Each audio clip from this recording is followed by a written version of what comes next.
Good morning, dear students. Welcome in online classes by Umar sir. Myself, I am Umar Khan from Motihari. Hello, dear students. Today we are going to discuss on the topic of preposition. This is the second lecture of this chapter. Now I am going to start my lecture with some inspirational message. नहीं ये मेरा घमंड, मैं कर सकता हूँ।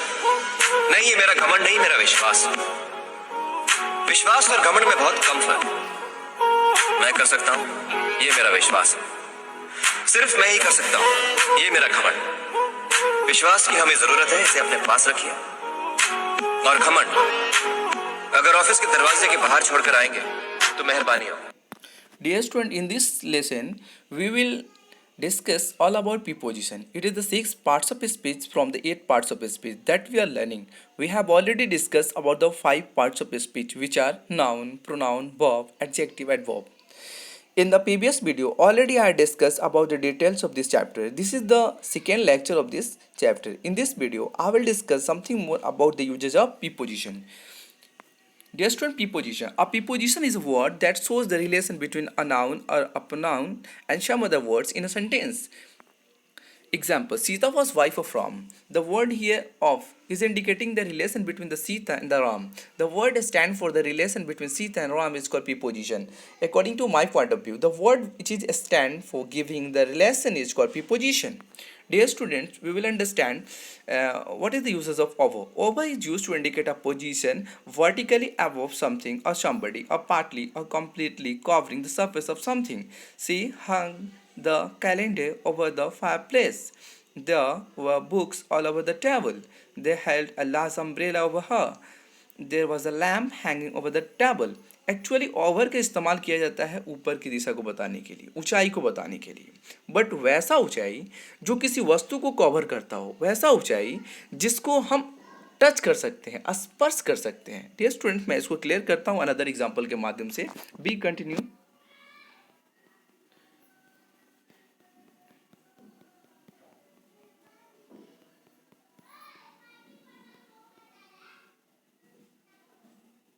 Over. Dear students, in my point of view over का इस्तेमाल दो तरीके से होता है। या तो आप उसको स्पर्श कर सकते हो या स्पर्श नहीं कर सकते हो। दैट मीन्स हायर पोजीशन को तो बताना है, हायर पोजीशन को तो बताना है, ऊंचाई को बताना है, लेकिन वैसा ऊंचाई जिसको आप टच भी कर सकते हैं, टच नहीं भी कर सकते हैं। एग्जाम्पल में दे रहा हूँ, spread a cloth over the table. किसी टेबल पे आपको कपड़ा को क्या करना है, फैलाना है, ठीक है। तो उस टेबल के ऊपर जो कपड़ा को फैला रहे हो उसको तो आप टच कर सकते हो। अनदर एग्जाम्पल ये है, the plane is flying over the town. Plane जो है शहर के ऊपर से उड़ता हुआ दिखा आपको, उड़ रहा है, तो कितना ऊंचाई होगा? बहुत ज़्यादा ऊंचाई तो नहीं होगा, तो यहाँ आप टच नहीं कर सकते हैं, फिर भी आपको ओवर का इस्तेमाल करना है। अगर आप टच कर सकते हैं वैसे ऊंचाई को, तब भी आप ओवर का इस्तेमाल कर सकते हैं। ओवर में दो कॉन्सेप्ट क्लियर हुआ कि स्पर्श करते हुए भी, स्पर्श नहीं करते हुए भी। लेकिन अबोव में ये सारे कॉन्सेप्ट को मैं क्लियर कर रहा हूँ, अबोव में ये दोनों चीज़ आपको नहीं मिलेगा। Above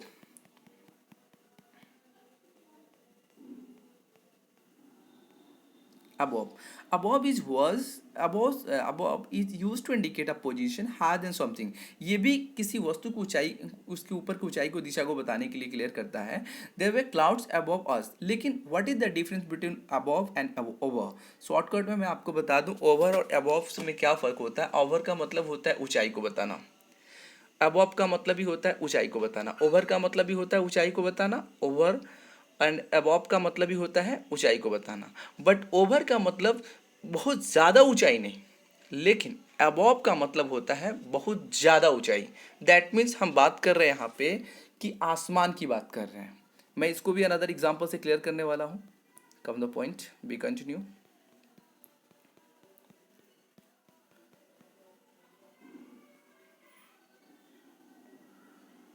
over, higher than The sky is above our head. The sky is above our head. आसमान क्या है? हमारे सर के ऊपर है। तो आसमान की जो ऊंचाई है, हमारे सर और आसमान के बीच की जो ऊंचाई है, वो बहुत ज़्यादा ऊंचाई है, इसको तो हम टच नहीं कर सकते हैं। लेकिन ओवर में क्या थी? ऊंचाई तो थी। The fan is over the head. पंखा मेरे सर के ऊपर है, इस पंखा को तो हम टच कर सकते हैं, बट द एग्जाम्पल है the sky is over our head. आसमान क्या है? आसमान हमारे सर के ऊपर है। अगर पंखा की बात करें तो उसको हम टच कर सकते हैं, लेकिन स्काई की बात करते हैं तो हम उसको टच नहीं कर सकते। कॉन्सेप्ट अपडेट हो गया कि ओवर का मतलब वैसा ऊंचाई जिसको हम टच कर सकते हैं, अबव का मतलब ये होता है कि वैसा ऊंचाई जिसको हम टच नहीं कर सकते हैं। ओवर में दो कॉन्सेप्ट क्लियर हुआ था कि जो हम टच कर सकते हैं उस ऊंचाई को और टच नहीं भी कर सकते हैं, बट अबव में एक ही कॉन्सेप्ट मिलता है कि आप टच नहीं कर सकते। The aeroplane is flying over above the clouds. Clouds के ऊपर एरोप्लेन उड़ रहा है तो आप उसको टच नहीं कर सकते हैं। बट टाउन के ऊपर से एरोप्लेन फ्लाइंग करेगा तो बहुत ज़्यादा की डिस्टेंस नहीं होगी, बहुत ज़्यादा की हायर पोजीशन नहीं होगी, ऊंचाई नहीं होगी जितना कि क्लाउड्स की है। दैट मीन्स कॉन्सेप्ट अपडेट हो गया। ओवर एंड अबव, ओवर कम ऊंचाई को बताने के लिए, अबव ज़्यादा ऊंचाई को बताने के लिए। We continue dear students, come to understand another uses of P position. I think आप लोग को समझ में आया होगा, सिंपल है। ओवर अबव कॉन्सेप्ट अपडेट हो गया। एग्जाम्पल इसमें दिया हुआ है ना, देयर वे क्लाउड्स अबव अस, बादल है हम लोग के ऊपर, तो कितनी ऊंचाई होगी आप बता सकते हैं। Above has the sense of something being directly over something else. Preposition of travel and movement. Across. Across is used to indicate a movement from one side of a space area line to the other side. I walked across the road. The cat ran across the lawn. It is used to indicate movement from one side of a space. Along, किनारा होता है, के किनारा। Along is used to indicate movement from one end to or towards the other end of something. The place is seen as a line. बोलना ही ना line को indicate करे किनारा। We walk along the street. She went along the corridor. He hurried along the path of towards me. We walked along the street. हम लोग मोहल्ले के क्या कहते हैं, किनारे से टहलते हैं। She went along the corridor. He hurried along the path, के किनारे। जैसे कि we are walking along the river, हम लोग नदी के किनारे टहल रहे हैं। We are walking along the road, हम लोग सड़क के किनारे टहल रहे हैं। दैट मीन्स साइड को इंडिकेट करता है। Towards the other end of the something. Into is used to indicate movement inside a place seen as a volume. The opposite of into is out of. It is used for entering a place, building, vehicle, etc. इन का मतलब ये में होता है, but into का मतलब ये में होता है। इन और इनटू में क्या फ़र्क है? इन का मतलब सिंपल होता है मैं, में होता है। इनका मतलब क्या होता है? में। जैसे हम लोग रूम में हैं तो हम लोग रूम में हैं तो we are in room, concept update हो गया। लेकिन हम लोग रूम में हैं, कोई थर्ड पर्सन जो है वो रूम में एंट्री करता है ना। जब कोई वस्तु बाहर से अंदर की ओर एंट्री करता है तब हम लोग इनटू का इस्तेमाल करते हैं। जैसे example, the boys came into the hall.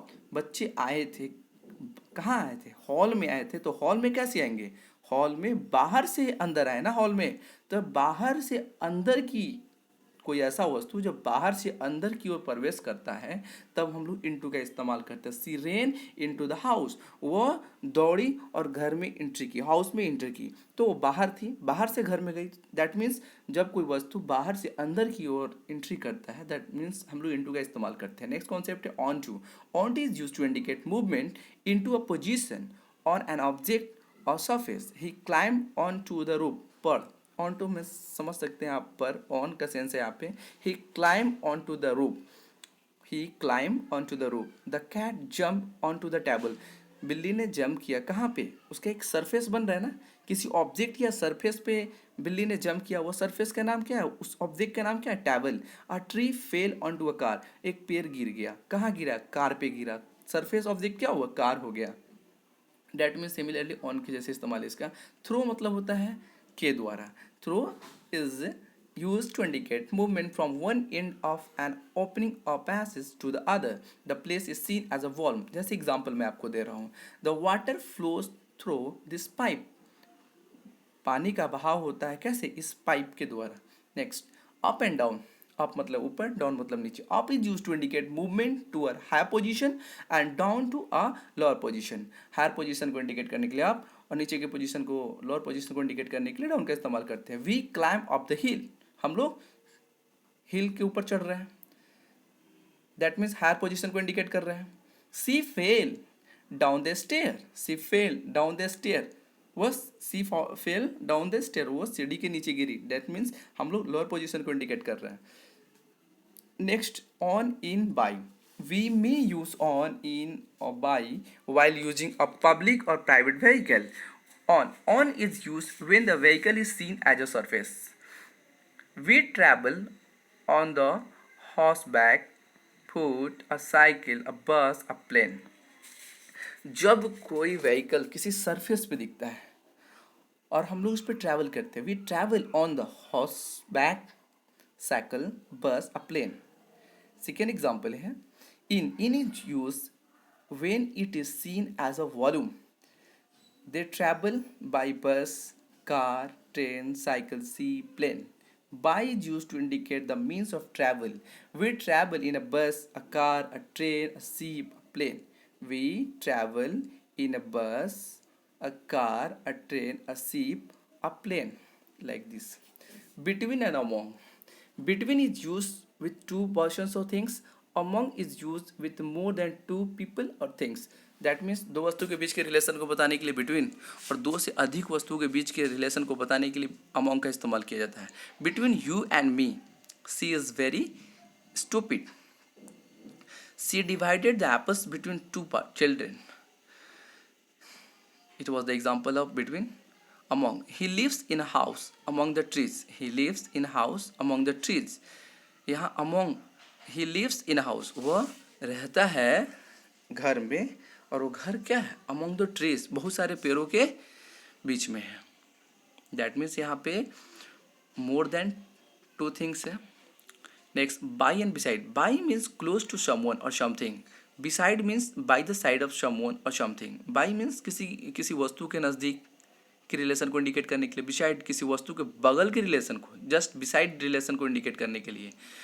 Both imply nearness, दोनों नज़दीकी को बताने के लिए इंडिकेट किया जाता है। जैसे example, she was sitting by the door, वह डोर के आसपास में बैठी हुई है। बट एग्जाम्पल है, last example, he always kept a dictionary beside him. He always kept a dictionary beside, वो हमेशा डिक्शनरी रखता है उसके बगल में। Who is standing beside Kumar, Kumar के बगल में कौन खड़ा है। तो बगल की दिशा बताने के लिए या आस पास का नियरनेस को, रिलेशन को इंडिकेट करने के लिए बाई का इस्तेमाल किया जाता है। Dear students, according to the uses of preposition, this chapter has over. Now let's complete the exercises with appropriate preposition. Chapter first. This is a chapter first. Example, nice dash meet you. इस यहाँ पे कौन सा preposition का इस्तेमाल होगा, मैंने एक क्लियर करके दिखाया है कि यहाँ पे टू का इस्तेमाल होगा। Nice to meet you. इस तरीके से एक्सरसाइज 1 के 10 क्वेश्चन होंगे, 4, 5, 6, 7, 8, 9, 10, और यहाँ पे उसका सॉल्यूशन है और आंसर जो दिया गया वो क्वेश्चन के साथ में। जैसे वहाँ पे फर्स्ट क्वेश्चन था ना, नाइस डैश मीट यू, तो मैंने आंसर बोला था 2 होगा, तो nice to meet you. Don't be late, 4 भी हो सकता है, 2 भी हो सकता है। इस तरीके से आप अपने सॉल्यूशन को आंसर से मैच कर लेंगे। सॉल्यूशन यहाँ पर समाप्त हो गया। Exercise 2, fill in the blanks with appropriate preposition. यहाँ भी एप्रोप्रिएट प्रीपोजिशन का इस्तेमाल करना है एक्सरसाइज 2 में। 3 क्वेश्चन हुआ है यहाँ पे, 7, 10, ये 1 2 3 नहीं है, 11 12 13 है, और आंसर आपका यहाँ हो गया। ये सॉल्यूशन हुआ एक्सरसाइज 2 का। अब exercise 3, fill in the blanks with appropriate preposition using the given alternatives. यहाँ ऑप्शन जो दिया हुआ है उस ऑप्शन से क्लिक करना है कि कौन सा आंसर राइट होगा। 1 2 3 क्वेश्चन हुआ यहाँ पे, 7 8 9 10, और ये 10 का आंसर नीचे दिया हुआ। Solution exercise 3। Dear students, now this chapter is over. ये चैप्टर समाप्त हो चुका है। अब आपका काम ये है कि इसका बढ़िया से फेयर नोट्स बनाइए। जितने भी एक्सरसाइजेज दिया हुआ है इस वीडियो में, सारे एक्सरसाइज को बनाइए। सारे एक्सरसाइज को बनाने के बाद पहले खुद से आंसर बनाना है। आंसर खुद से बना लेने के बाद जो सॉल्यूशन दिया हुआ है उसे मैच कर लेना है और बढ़िया सा नोट शेयर करना है। Okay dear students, thanks for watching this video. If you like this video, welcome with applause. Okay, thank you so much.